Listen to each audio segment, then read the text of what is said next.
জাতিসংঘ নিরাপত্তা পরিষদের মঞ্চে ঘটে গেল এক বিস্ফোরক কূটনৈতিক বিপর্যয়। আর সেটা ঘটালো কেউ নয়, স্বয়ং যুক্তরাষ্ট্রের প্রতিনিধি ডরোথি শে এক মুহূর্তের ভুলে এমন একটি বাক্য উচ্চারণ করলেন যা গোটা কূটনৈতিক মহলে হাহাকার তুলে দিয়েছে। মুখ ফসকে তিনি বলেই ফেললেন, ইসরায়েল মধ্যপ্রাচ্যের বিশৃঙ্খলা, সন্ত্রাস এবং দুর্ভোগ ছড়াচ্ছে। কি, ইসরায়েল সন্ত্রাস ছড়াচ্ছে? জাতিসংঘে নিযুক্ত মার্কিন রাষ্ট্রদূতের মুখেই এমন বিস্ফোরক স্বীকারোক্তি। সঙ্গে সঙ্গে হলরুমের নিস্তব্ধতা নেমে এলো, যেন কেউ গোপন বোমার পিন খুলে ফেলেছে।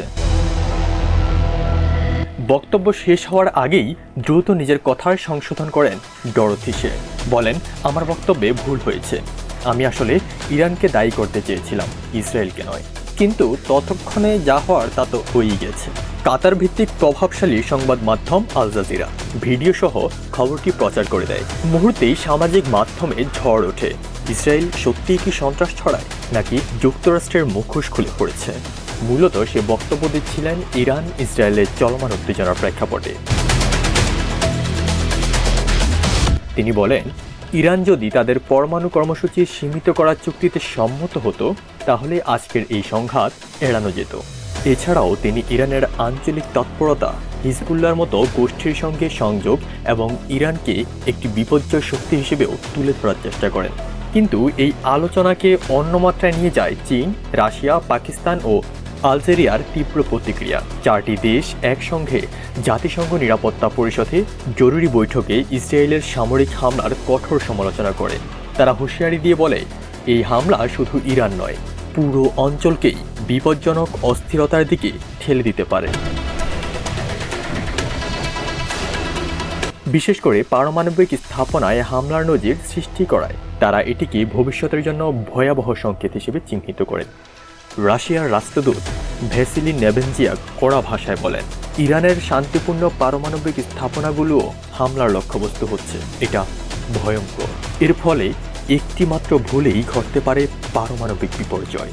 চীনের রাষ্ট্রদূত ফুকং বলেন, ইসরায়েলের এই আগ্রাসন আন্তর্জাতিক আইন লঙ্ঘনের পাশাপাশি ইরানের সার্বভৌমত্ব ও আঞ্চলিক নিরাপত্তার উপর সরাসরি আঘাত। বৈঠকের সবচেয়ে উত্তপ্ত মুহূর্ত তৈরি হয় ইরান ও ইসরায়েলের রাষ্ট্রদূতের মধ্যে মুখোমুখি সংঘর্ষে। ইরানের রাষ্ট্রদূত আমির সাইদ ইরাভানি জাতিসংঘের সভায় ইসরায়েলকে আখ্যা দেন একটি সন্ত্রাসী রাষ্ট্র হিসেবে। তিনি বলেন, ইসরায়েল নিরাপদ শিশু হত্যা করেছে, রাষ্ট্রীয়ভাবে সন্ত্রাসে মদদ দিচ্ছে। এ সময় তিনি ইসরায়েলি হামলায় নিহত শিশুদের ছবি সভায় তুলে ধরেন। ঘর অন্ধকার হয়ে যায়, শুধু সেই ছবির আলোয় কাঁপে সভাস্থল।